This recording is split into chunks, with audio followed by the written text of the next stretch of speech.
Hey guys, we're going to see top 5 life hacks of the day. I'm sure it will be helpful. Hack number 1. Have you ever dropped your phone in water? Put it in a bag of rice and then the rice will absorb the water. Hack number 2. Exhale as much air as possible and hold to suppress laughter at inappropriate times. Hack number 3.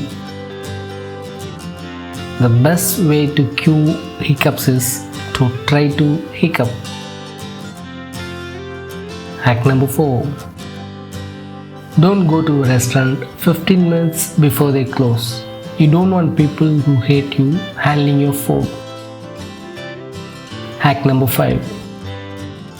Write emails to big companies and say you usually buy their product but recently it was unsatisfactory. Free stuff will roll in sometimes. Which hack did you like most? Comment your thoughts. And if you haven't subscribed yet, consider subscribing to watch relevant videos. Thank you for watching.